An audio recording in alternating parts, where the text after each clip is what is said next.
Welcome to the Ridgecrest podcast. This is where we take time each week for a deeper look into the previous Sunday's sermon. My name is Matt. I'm the Executive and Discipleship Pastor here at Ridgecrest. And once again, I'm joined with Michael Estes, our Senior Pastor. As always, welcome. Good to be here today.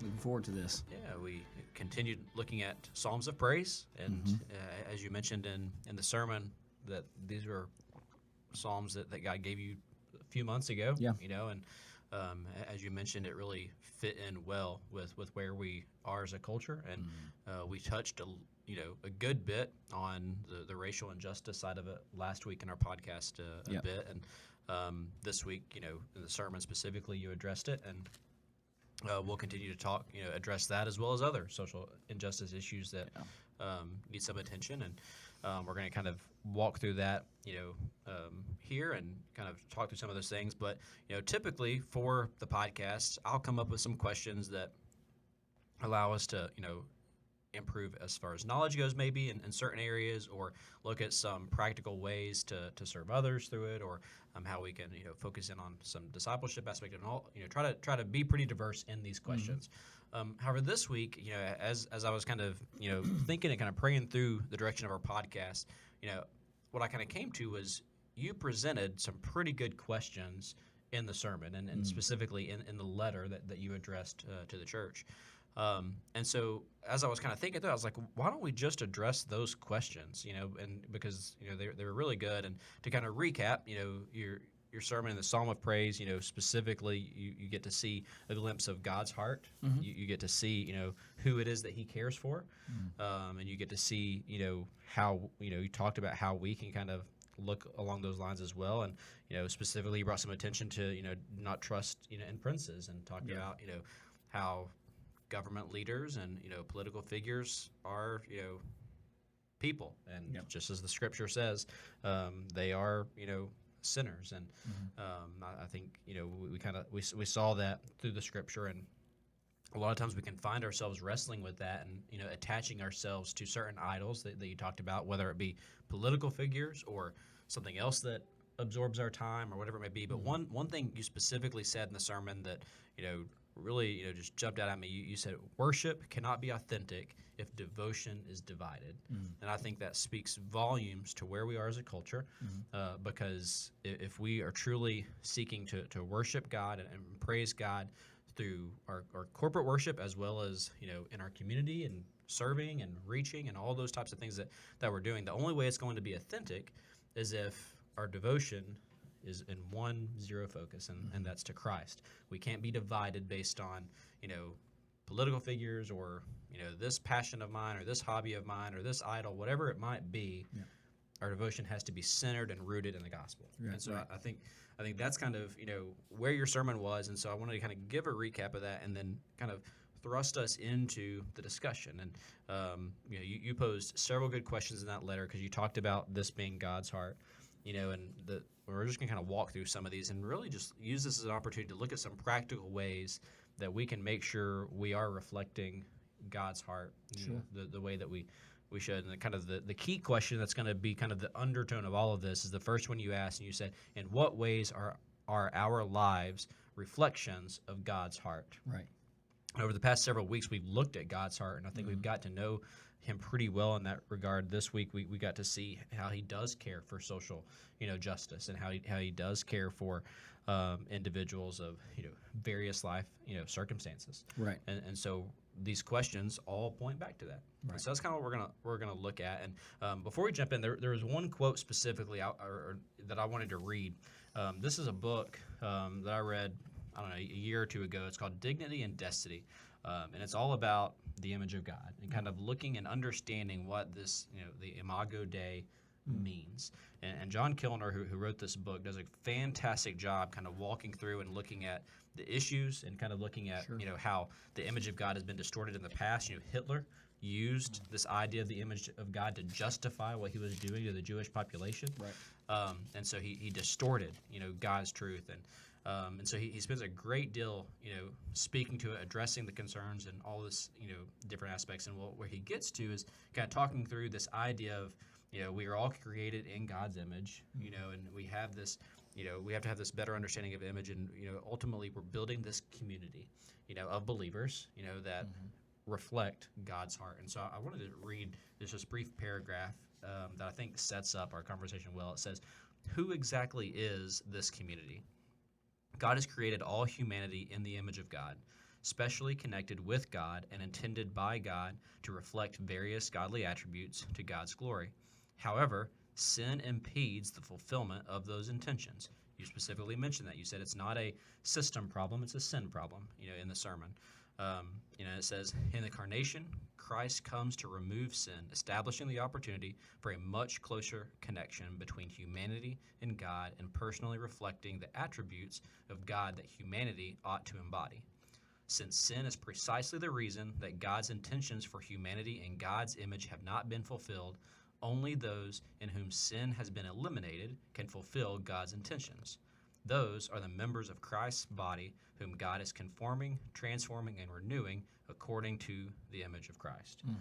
And so I think as we work through this, and as we work through this discussion, and we talk through, various social, injustice that we see in our community, in our nation, in our world, it's important to recognize that we can talk about it and we can try to fix it all we want, but we cannot fix a sin problem.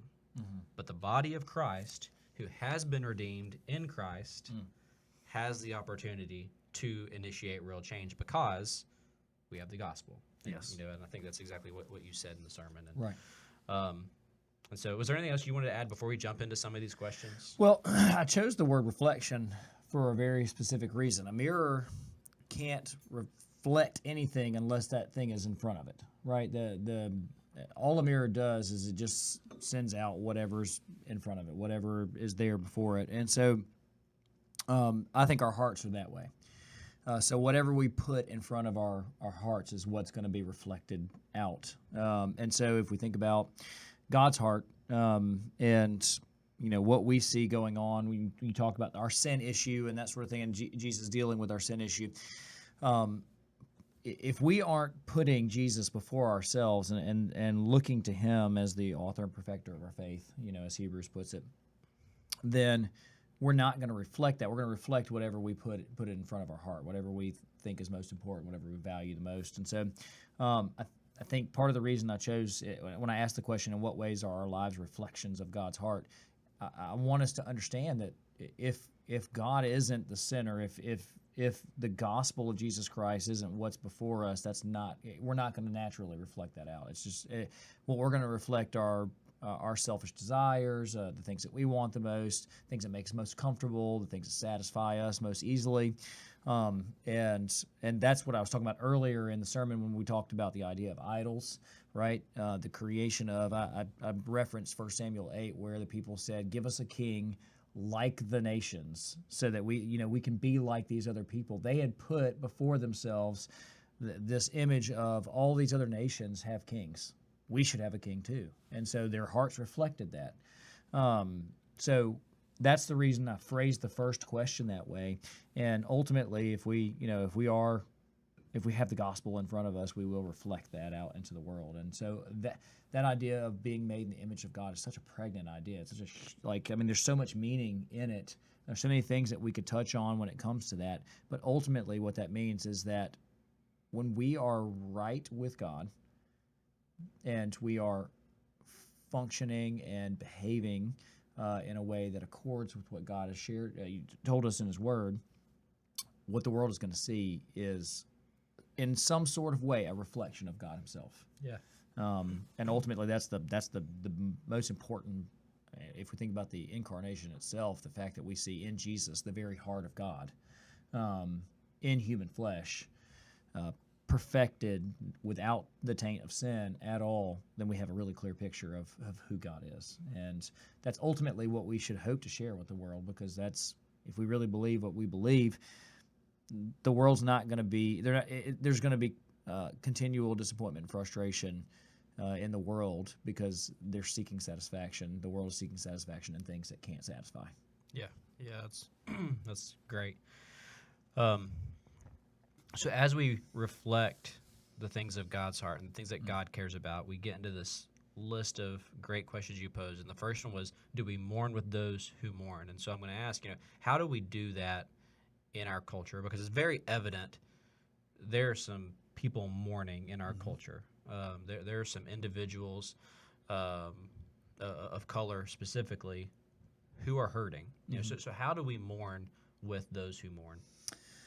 I think this is where that big word empathy comes in.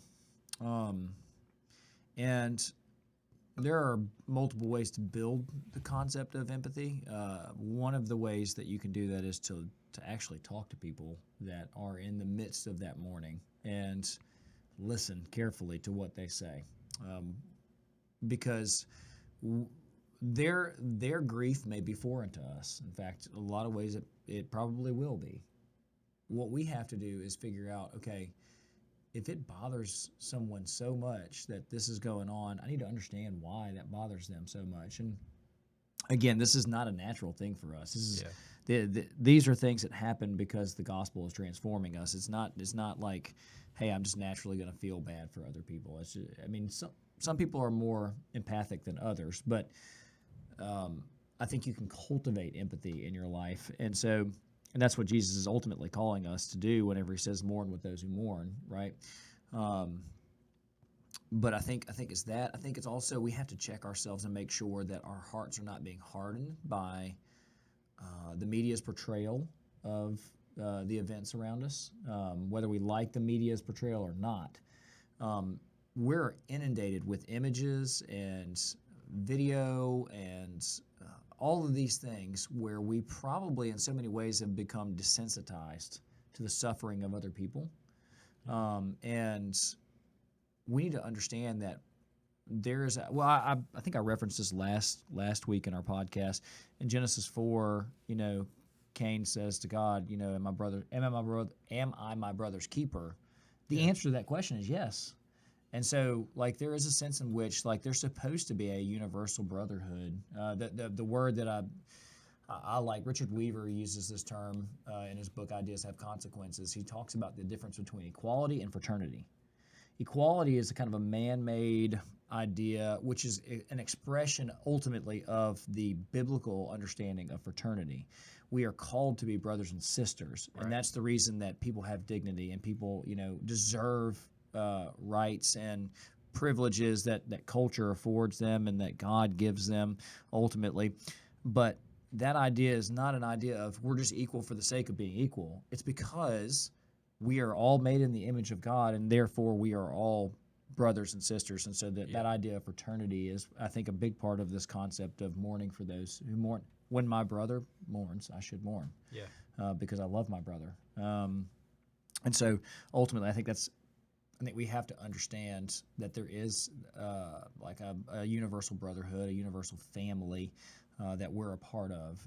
We can't see ourselves as divided. And I think it's really easy to fall into those categories and to think in those terms. Yeah. So I think that's a great point. Listen to those who are hurting. Mm-hmm. Don't allow outside sources impact, how we view those individuals who are hurting. And go straight to the source. I think that's a great illustration.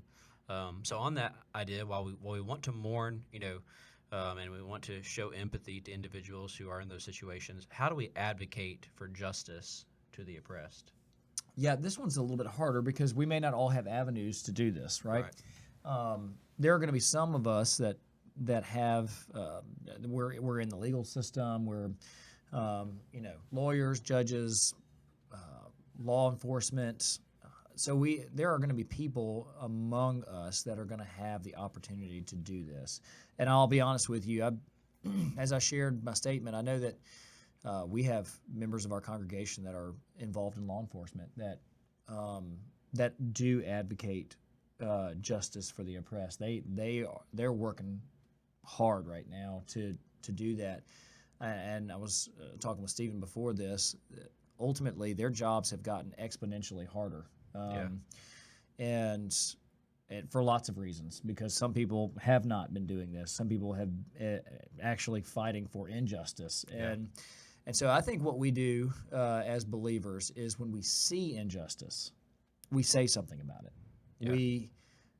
I know it's easy to fall into the trap of, well, somebody else will deal with that. Somebody else will handle that. There's a story that I shared with my students back when I was teaching, and I can't remember the name of the story. I think it was an actual event that happened in New York City.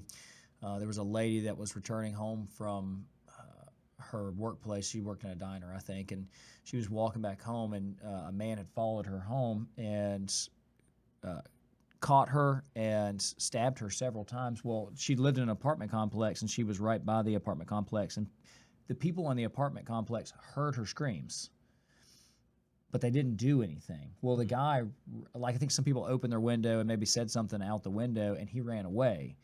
Well, she lay there for probably 10 or 15 minutes. Nobody went down to check on her. Nobody called the police. Nobody did anything. And the guy comes back and actually ends up killing her. Well, after everything's happened, the police are informed. The police show up, and they start to interview people in the apartment complex. And they all said things like, well, I thought somebody else was going to take care of it. I didn't want to get involved because I'm worried that, that may have negative repercussions for me, kind of thing. And I think that's the trap that we fall into, is we think, well, somebody else will deal with this issue. I'm just gonna be a bystander, and maybe I'm a witness to these things, but I didn't actually stand up for somebody else. I didn't fight for somebody else. I didn't do what I could have done. And so there's always a part of me that's like, I wish somebody would make a stand at some point. I think ultimately what we do is, when we see injustice, we say something about it. And if we're not listened to, we say something to somebody else. And we do what we can as individuals in situations that we can actually do something about. I think one of the things that I'm worried about is that people are going to see that there's so much going on right now. They'll think to themselves, well, there's nothing I can do because there's so many things. But what you need to do is you need to look at your immediate sphere of influence and say, are there people that I can actually help right now? Yeah. And I think that's the key for us as individual believers, is to serve those, to help those, to advocate for those who are closest to us. And as we have opportunity to do that, man, it'll make a huge difference. Yeah. There's a great leadership lesson that I've heard several years ago, and I use it very often. But it's start where you are, use what you have, and do what you can. And I think if we can do that, then that is how we advocate for justice for the oppressed. Is because we figure out how has God positioned me in this particular moment to advocate. And each person's going to look different. I think that's a great point. How do we feed the hungry? Well, our church has several ministries that are involved in this. Actually, some of our staff this past week went to Word of Christ in our area and went and helped to hand out food boxes. That's a church that's doing something right now that is trying to meet the needs of their community. They're physically reaching out to their community and saying, we've got something that we can provide. They're working with food banks around the area to help do that. We also are involved in places like Jackson Street Ministry, which is also another local ministry where it's a combination kind of ministry where they go out on Wednesday nights and they serve meals to those who are homeless or on the streets. And they also provide spiritual, sustenance for them as well. They share the gospel with them while they're out there providing those physical needs. I think another thing that you could be involved in if you're a part of our church family, or even if you're not, you can reach out to this particular ministry. Beautiful Feet Ministries in Fort Worth, Texas, is a ministry that we've been involved with for probably 15 or 20 years. And they have been serving that inner city community in Fort Worth. There's a huge homeless population there. And they have been reaching that homeless population for years now. They feed people every single day. They provide clothes for those folks. They do those sorts of things. So those are some really practical ways that people can do that. But I think you can also look at those in your immediate sphere of influence. There are going to be people in our community. We live in a fairly affluent place in Mississippi. But there are probably people in our community right now, because of like the COVID crisis, who have lost jobs and that sort of thing. If you find out that a friend is struggling just to pay bills, it's fine to say, you know what, I'm gonna get a Walmart gift card for them, and give that to them so they can buy groceries for a week or 2 weeks, or you just, again, that goes back to what you said a second ago. You do what you can with what you've got, and so there will be people around us that need to be fed physically. Now, you can also take this and extrapolate this out to our spiritual need, right? Yeah. And ultimately, a physical need can be met, and that's great. But ultimately, people need the gospel, and we're gonna probably address this more as we work through this list. But the only thing I would say about that is, don't fool yourself into believing that just because you give somebody the gospel doesn't mean they don't have physical needs still. Yeah. I mean, obviously, God knows that these people have physical needs, and He's offering His presence, but He's also offering them food. Yeah. So there's not a separation between the two. I think we trick ourselves into believing that maybe there's a divide between these two things, but in reality, they're very much joined together. Yeah, and really, I think like the next two questions go along with that as well, because when you're talking about, providing freedom from bondage and helping the blind to see, there's a physical aspect of it. However, it's very clear that it's pointing towards a spiritual aspect of that as well. And so, that's something that I think is very, very important. Is sure, seek to meet physical needs when possible. Yes. And do whatever we can there, but then also look at the opportunity to share the gospel in those opportunities. And again, don't separate them. Yeah. But look at both and Yeah. figure out how we can work together in both of those. Lifting those who are bowed down. Yeah. I think this goes back to the very first question we answered, mourning with those who mourn. I think a huge part of this is paying close attention to those around you and listening carefully to them. I think when I think of bowed down, I think of people who are carrying a huge burden, a weight. And I don't think that weight is intended to be a physical burden. It may be, but I think oftentimes what's being talked about there's an emotional, spiritual burden that's going on there that we can help with. And so I think of, whenever I think of this particular passage, I think Galatians chapter 2. Let me get there. Not chapter 2, chapter 6. Paul says, and I'll start with verse 1. Brothers, if anyone is caught in any transgression, you who are spiritual should restore him in a spirit of gentleness. Keep watch on yourselves, lest you too be tempted. Bear one another's burdens, and so fulfill the law of Christ. So there's an attachment between verse 1 and 2 where we see this idea of someone carrying a spiritual transgression around, this burden with them. And what we should do as believers is help those people deal with those issues, and the way we do that is we bear their burdens with them. And so I think, like, if we think about somebody who is emotionally or spiritually bowed down, what we do is we get close to them. This is the relational discipleship part of what we talk about.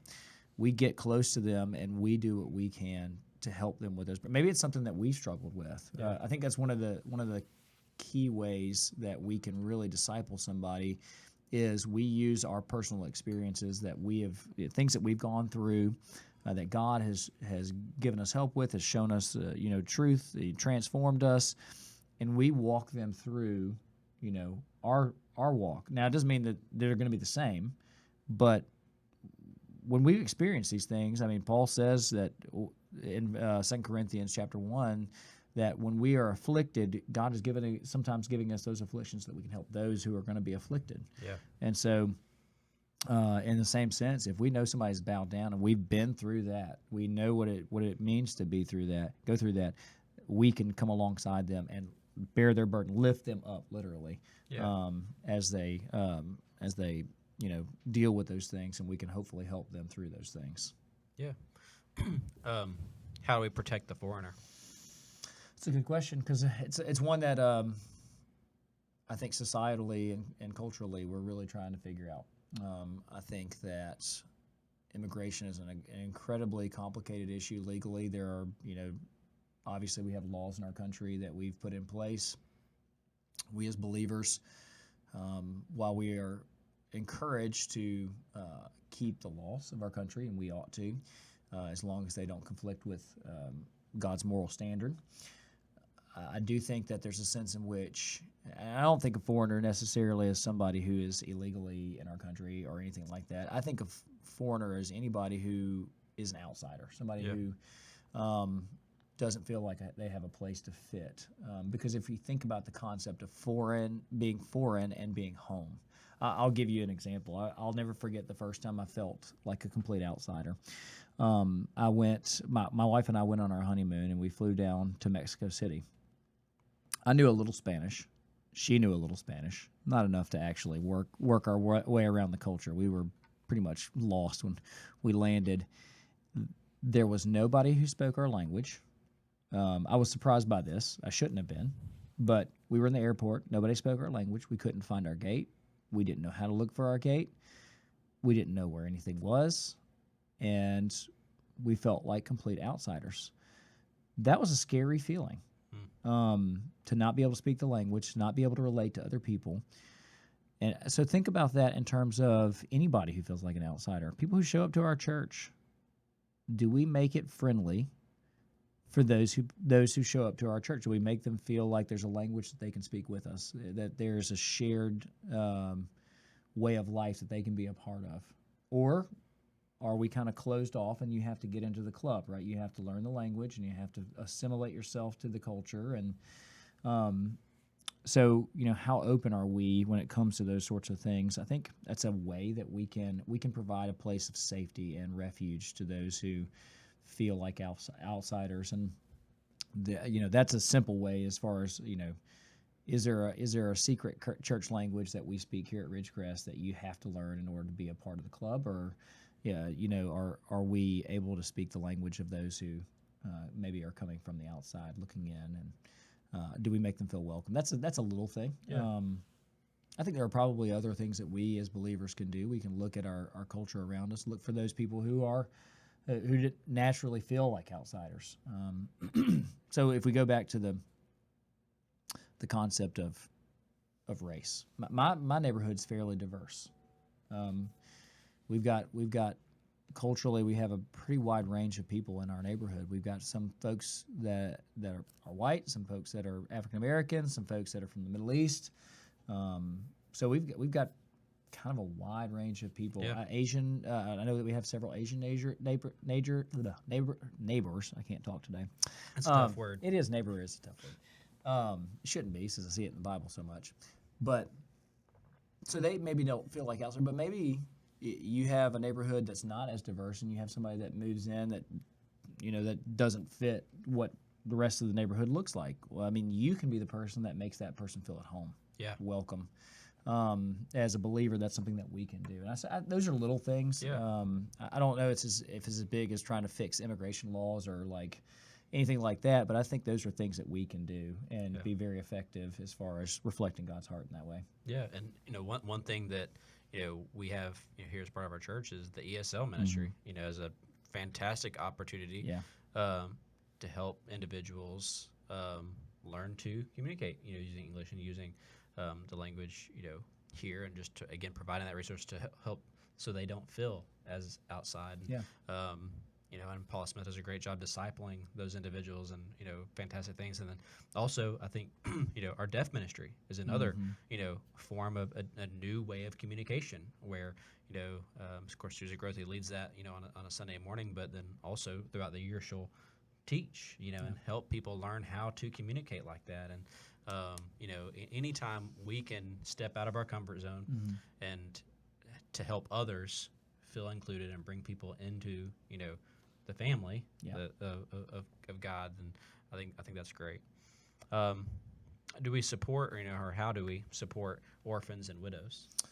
Well, obviously there are ministries that we have set up at the church as far as benevolence and stuff like that go. That's always the case. I think this is one that, again, this goes back to you have to be culturally aware. You have to be socially aware of people around you.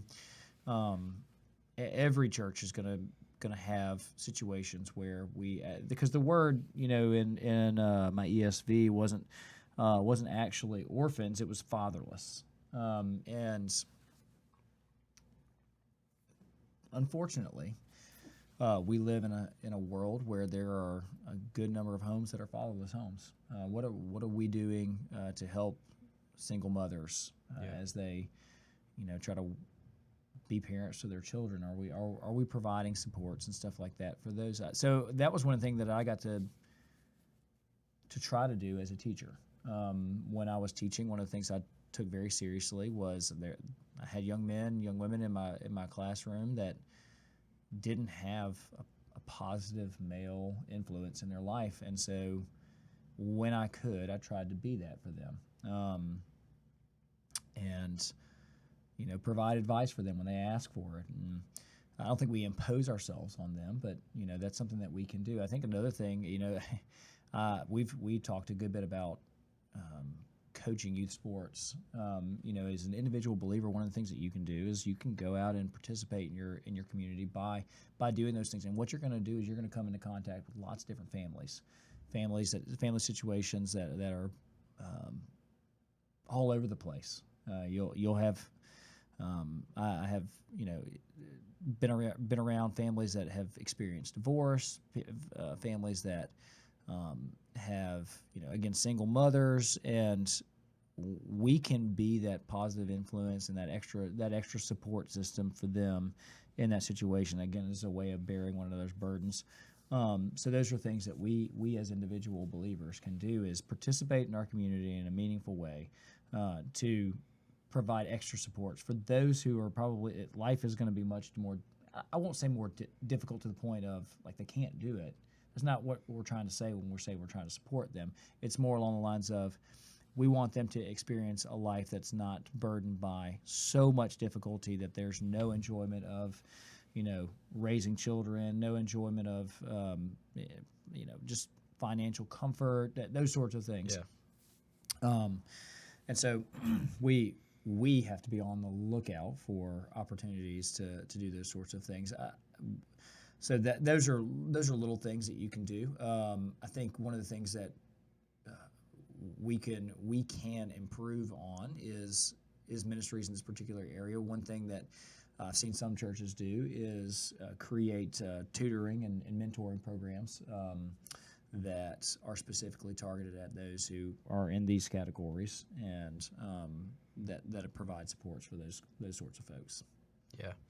I think that's critical. And you talked about in Galatians, talked about carrying one another's burdens, and it provides us a great opportunity to do that. And as I look at this list, one thing, these questions that we've ran through kind of quick, but as we think through each of these questions, you mentioned at the beginning that it's in our nature, and it's our sin nature to do the opposite of these things. And just even as I think about it, each of these, negative stigma can, be there. And it goes back to the very first question, is not allowing certain, stigmas affect, how we perceive. But, it's easy for us to kind of look at, do we mourn with those who mourn? Well, I don't need to mourn with them because they're mourning about something they really shouldn't be mourning about, and that's a wrong way of thinking, because, again, we don't know what they're going through and may not ever experience what they're going through, whoever that individual may be. To advocate justice to the oppressed, specifically right now talking about different social injustice, and specifically in our culture, we're seeing racial injustice. And we could talk about that, and we can allow certain political, things come in, or, to prevent us from caring about that or advocating or kind of make excuses to say, well, this is, this political movement or whatever it might be, pushes us away from advocating for the justice of those who are oppressed. Do we feed the hungry? Well, the reason they're hungry is because they're in this position because of bad choices they've made, or whatever it might be. Do we provide freedom from bondage? Well, the reason they're in bondage is because of again, this choice or this experience they've had. Do we help the blind to see? Again, that's kind of looking more so at the spiritual context of it, but you could talk about the physical side of it. As far as well, I don't have the healing power or anything like that, and we can easily kind of discard that. Do we lift up those who are bowed down, to protect the foreigner? Talk about immigration issues, as you talked about. It's a again hot topic politically, and we can justify and say, well, these people are this or that, and all those types of things that we have these biases towards. And the same thing with orphans and widows. We can, we talk about, and kind of going on the orphan side of it, we talk about as followers of Christ being pro-life, but what are we doing for the orphans? What are we doing for those children who, or those young ladies who make the decision, they're in a decision where, do I abort this child, or, because I can't financially support it, I can't, do anything of that sort, foster care and adoption agencies are full of kids, what are we doing, to help in that area? And, and so we can easily, talk about all these things, or even come up with stigmas, excuses as far as why we can't support those things. They're all very inconvenient for us. Absolutely. Right? Like, if I'm not oppressed, it's kind of inconvenient for me to step up and stand up for somebody who is, because that means I'm putting myself at risk. Absolutely. It's one of the most, I'm going to completely butcher the quote because, I'm on the spot. But if you go to the Holocaust Museum, the last quote, I believe it's the last quote you see before you walk out of the place. If you've never been to the Holocaust Museum, you need to go because, again, it's a glimpse into our history, a very ugly history that I believe we need to learn from, and I believe we learned from some of those things. We probably would be in a better place culturally now. But, it's a quote, and I'm even drawing a blank on who said it now. But he talked about, they came for, the Jew, and it didn't affect me because I wasn't a Jew. And then he goes through and lists all these things. Well, then they came for me, and there's no one to stand up for me, and so, again, I'll try to look up that quote and see if we can attach it in the notes of the podcast or something, because it's a wonderful quote, and I hate that I'm completely drawing a blank on it. I've seen it before. I know what you're talking about. But it's a beautiful thing because it kind of goes through those things where if we don't stand up for the oppressed, when we perhaps are in a position of being oppressed, who's going to be there to stand up for us? And so it's one of those things where we have to, we can't go to back what you said before. We can't just say, well, someone else will take care of this, or maybe this isn't a big of an issue, or whatever it might be. It doesn't matter. We have the opportunity to share the gospel, be the love of Christ, and do that even when it is inconvenience and may put us in a position to where, we're going to be looked at negatively or whatever. But if we are answering these questions as a reflection of God's heart, I believe that's a picture of the gospel that God intended. Yeah, I agree. And it's, I know that the issues that we're talking about are hard, and that they're, in some ways, again, going to make us uncomfortable. I think discomfort can do one of two things. It can make us, draw up and withdraw, or it can make us work harder to work through the pain. You think about physical exercise. There's a part of me that doesn't want to take part in that physical exercise because I know it's going to create discomfort.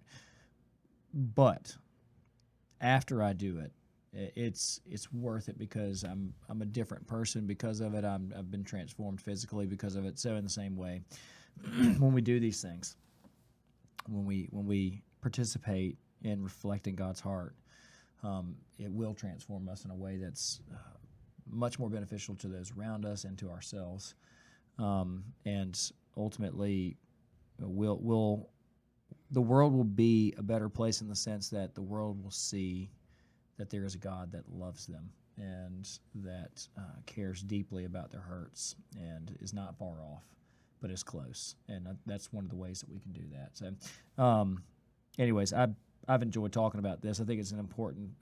These are important things for us to talk about and be honest with each other about, and have uncomfortable conversations about, and that sort of thing. So, yeah, and I believe each one of these, as we participate in, that is a form of worship. Just as we talked about this being a psalm of praise, this is how we can bring praise to God, is by participating in these things. And to go back to what you said in the sermon, worship cannot be authentic if devotion is divided. So we as Christians, the best thing we can do if we're even going to begin thinking about trying to reflect God's heart in some of these issues, we've got to start with the gospel and be unified under the gospel, because when that devotion, and our devotion is to it and it alone, then we're going to be able to authentically worship and serve in some of these areas that we're talking about, and address the sin issue that exists in all of these areas. So as always, Michael, thank you for sitting down and walking through this, and us having these difficult conversations. And those of you who are listening or watching, we encourage you to think through these things. And I would ask that as you're thinking through these questions, some things that we talked about, we as a staff, are going to be praying through them. I want you to be praying through them, and again, figure out how you can participate, and ask yourself, and ask God to reveal to you ways that you can get involved in a healthy way that, again, presents the gospel at the forefront, and serves those around us and in our community in that regard. And so pray with us during this time as we continue to seek His guidance and direction for these areas. And as always, we appreciate you listening. If you have any other questions, don't hesitate to reach out to either one of us or any other minister that's on staff. We'll be happy to discuss or have some of those difficult conversations, and just keep the dialogue going. And so again, we appreciate you listening. We hope you have a great week, and we'll see you next time.